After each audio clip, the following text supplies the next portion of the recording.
Good morning सबको। ठीक है, आज हम यहाँ से पढ़ेंगे। वकीलों ने, यहीं से पढ़ना है ना। वकीलों ने जब ये फैसला सुना और उछल पड़े। ठीक है, जब मतलब न्यायालय में क्या किया, सारे कर्मचारी पक्षपात कर रहे थे। किसके? अलोपीदीन और वंशीधर में वो पक्षपात कर रहे थे। क्यों पक्षपात कर रहे थे? क्योंकि अलोपीदीन जो थे वो प्रतिष्ठित जमींदार थे, उनके पास धन की शक्ति थी, और वंशीधर के पास सिर्फ सत्य के अलावा दूसरा कोई हथियार नहीं था। तो मजिस्ट्रेट ने क्या किया, अलोपीदीन के पक्ष में फैसला सुनाया। ठीक है, जब वकीलों ने फैसला सुना तो वो खुशी के मारे उछल पड़े। पंडित अलोपीदीन मुस्कुराते हुए बाहर निकले। पंडित अलोपीदीन ने क्या किया, मुस्कुराते हुए बाहर निकले, जैसे ऐसे कह रहे हो कि देख लिया तुमने, सत्य पर विश्वास करके, सत्य निष्ठा करके, ठीक है, धर्म का पालन करके तुम्हें पता चल गया कि जो फैसला है वो किसके पक्ष में हुआ, धन के पक्ष में हुआ। ठीक है,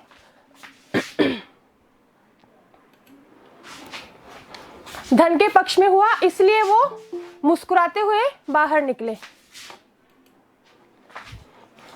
स्वजन बांधवों ने रुपयों की लूट की। जो उनके अपने परिवार के लोग थे, भाई बंधु थे, उन्होंने उनके ऊपर रुपयों से उनकी नजर उतारी।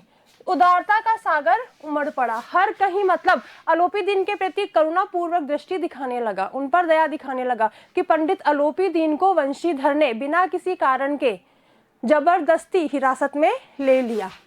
उसकी लहरों ने अदालत की नींव तक हिला दी।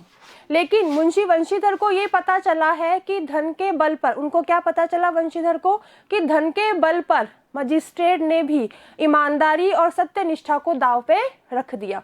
ठीक है, जो सत्य के साथ था उसके पक्ष में फैसला ना सुनाकर जो चोर बाजारी कर रहा था, काला बाजारी कर रहा था, उसके पक्ष में फैसला सुना दिया। इसलिए न्यायालय की नींव हिल गई कि यहाँ पर अब सत्य का और न्याय का इंसाफ करवाने के लिए कोई दूसरा नहीं आ सकता। ये कौन सोच रहा था? मुंशी वंशीधर सोच रहे थे।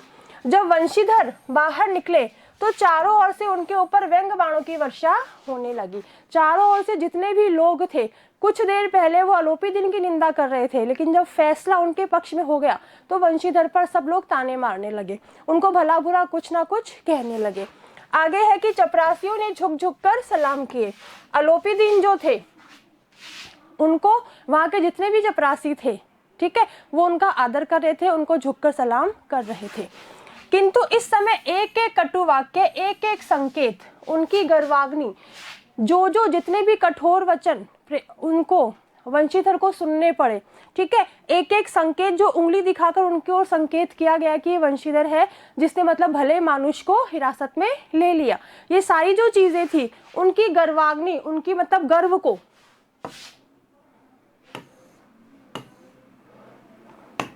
वंशीधर के गर्व को प्रज्वलित कर रहा था। यहाँ पर मुंशी वंशीधर अपने आप को गर्वित महसूस कर रहे थे।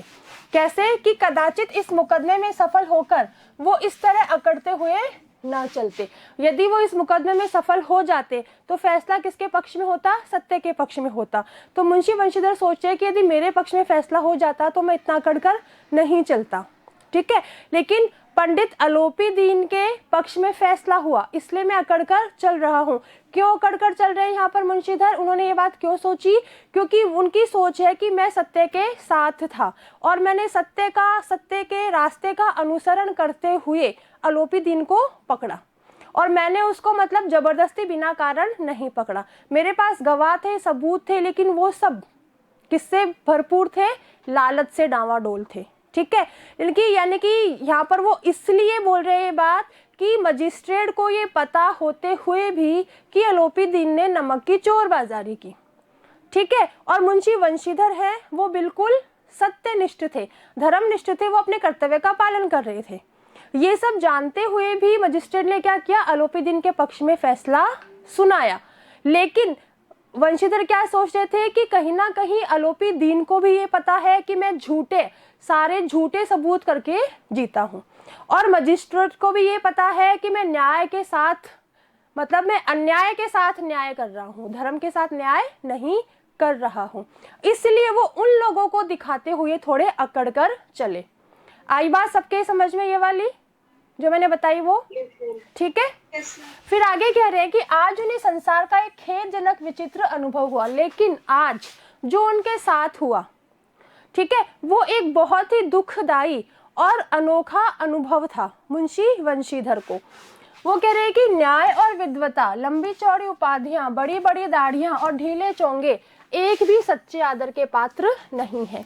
चाहे वो न्यायालय हो, चाहे वो मजिस्ट्रेट हो, ठीक है, चाहे किसी के पास कितना ही विद्वान क्यों ना हो, चाहे किसी के पास लंबी चौड़ी डिग्रियां क्यों ना हो, उसने कई मतलब उच्च स्तर तक की पढ़ाई की हो, और जो वकील ढीले ढाले चोंगे पहनते हैं, लंबी लंबी दाढ़ियां रखते हैं, ये एक भी इनमें से आदर का पात्र और सम्मान का पात्र नहीं है, क्योंकि ये सब लालच से भरे हुए हैं और झूठ का साथ दे रहे हैं।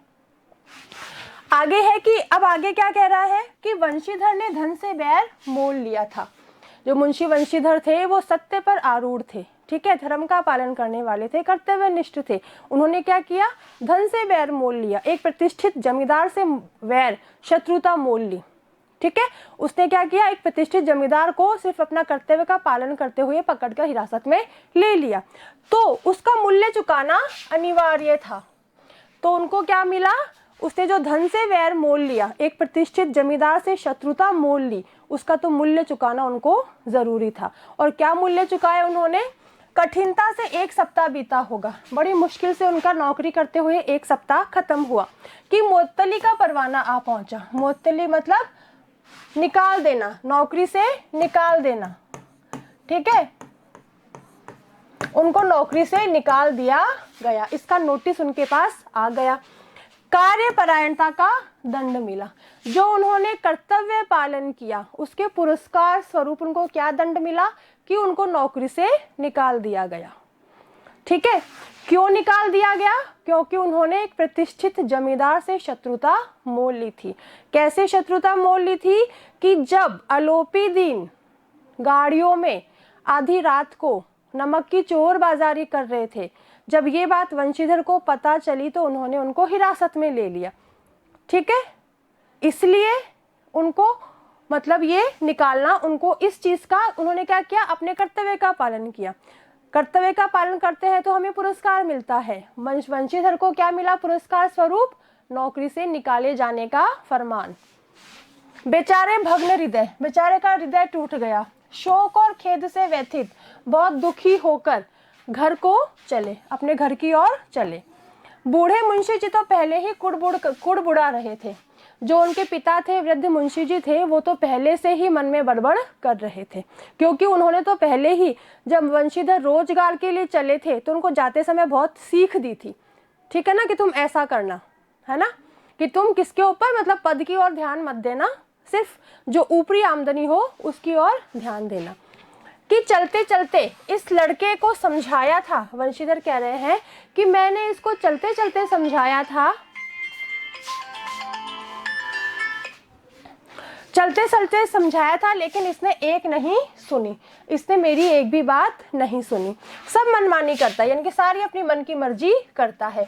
हम तो कलवार और कसाई के तगादे सहे, हम तो जिन्होंने मतलब हमको कर्ज दिया है, हम तो उनके ताने सुनते रहे, उनकी कड़वी कड़वी बातें सुनते रहे।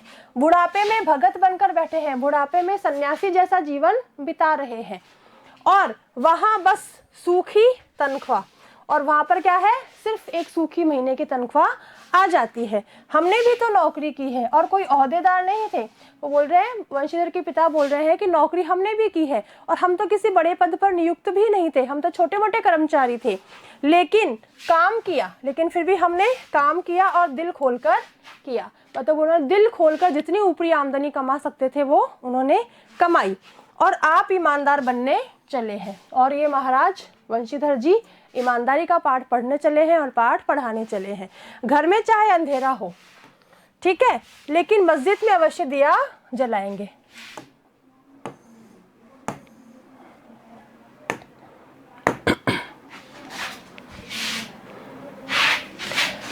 कह रहे हैं कि घर में चाहे अंधेरा हो, मस्जिद में अवश्य दिया जलाएंगे।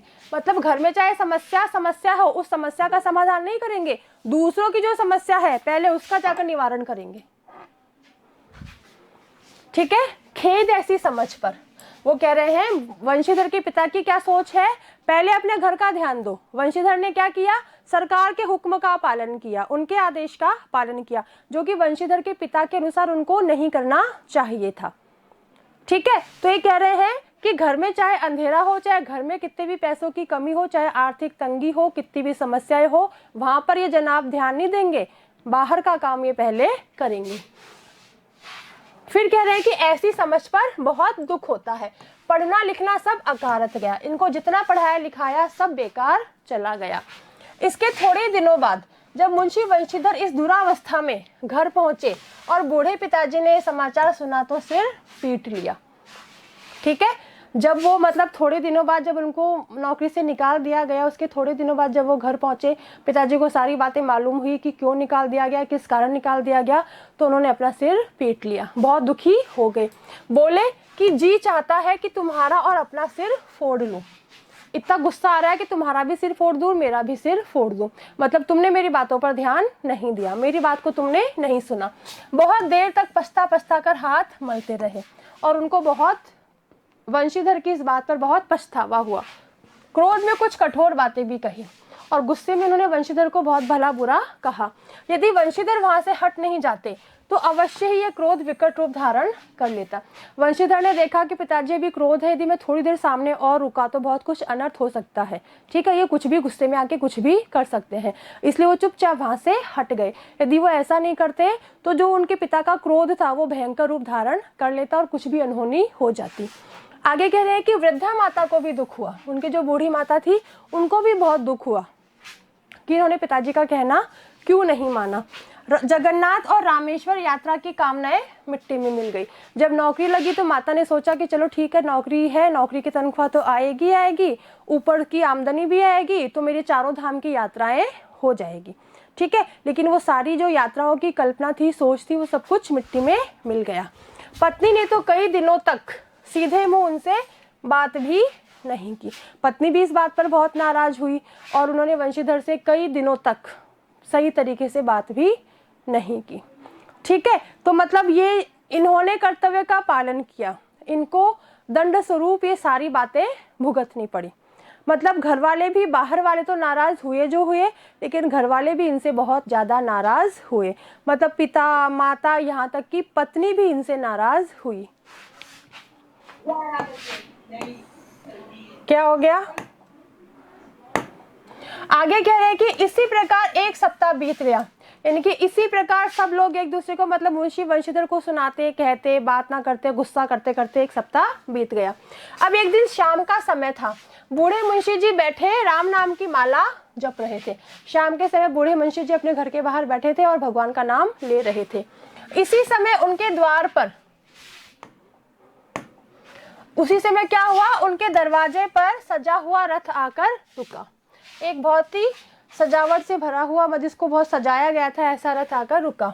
उसके हरे और गुलाबी पर्दे, रथ के चारों तरफ हरे रंग के और गुलाबी रंग के पर्दे लगाए गए थे। पछैये बैलों की जोड़ी थी। ये पछैये बैल जो है, बैलों की किस्म जो होती है उसमें श्रेष्ठ किस्म होती है, सबसे महंगे बैल होते हैं ये। ठीक है, इन बैलों की जोड़ी थी। उनकी गर्दनों में नीले धागे सींगे पीतल से जड़ी हुई थी। गर्दनों में उनको नीले धागे पहना रखे थे और सींगों पर इतना इतना पीतल लगा रखा था।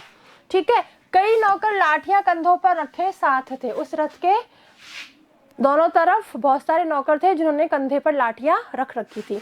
मुंशी जी अगवानी को दौड़े। मुंशी जी को जैसे ही पता चला कि पंडित अलोपी दीन आए हैं, वो उनका स्वागत सत्कार करने के लिए दौड़ पड़े। देखा तो पंडित अलोपी दीन है, झुककर उनको दंडवत प्रणाम किया और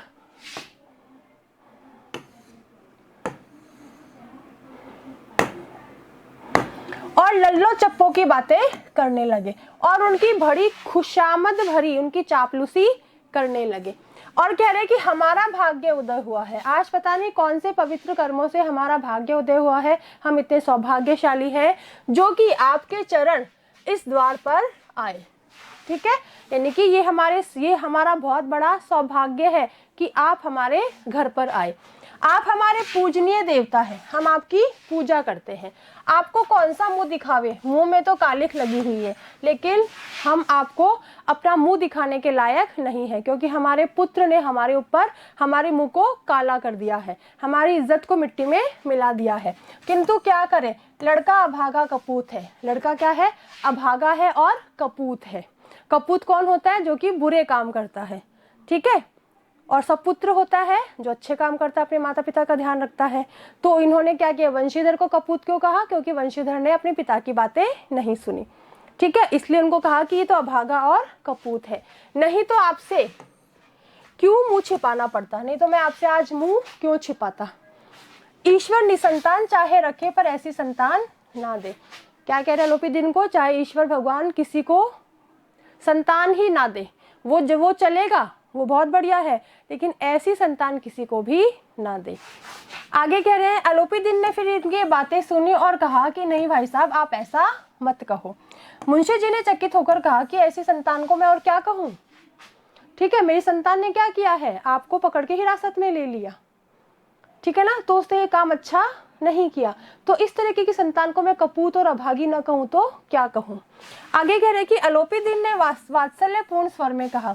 अब अलोपीदीन ने क्या किया, बहुत ही स्नेह भरे, बहुत ही प्रेम भरे स्वर में कहा कि कुल तिलक और पुरुषों की कीर्ति उज्जवल करने वाले संसार में ऐसे कितने धर्मपरायण मनुष्य हैं जो धर्म पर अपना सब कुछ अर्पण कर सके।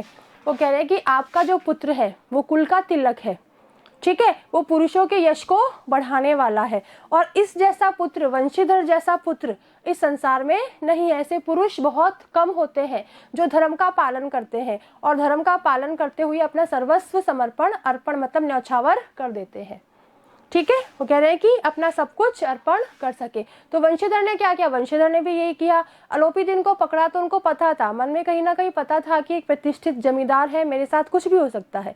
वो कह भी रहे थे पहले कि उनको न्याय जो है वो अपनी तरफ से खिंचा हुआ मालूम हुआ, ठीक है, लेकिन फिर भी उन्होंने कर्तव्य का पालन किया। उनको ये भी पता था यदि मैं पंडित अलोपीदीन को पकड़ूंगा तो मुझे बहुत बड़ा हर्जाना चुकाना पड़ सकता है, लेकिन फिर भी उन्होंने सब कुछ जानते हुए भी क्या किया, अपने कर्तव्य का पालन किया, अपने धर्म का पालन किया। तो पंडित अलोपीदीन क्या कह रहे हैं कि ऐसे इस संसार में बहुत कम पुरुष हैं जो धर्म का पालन करते हुए अपना सर्वस्व उसके लिए अर्पण कर दें।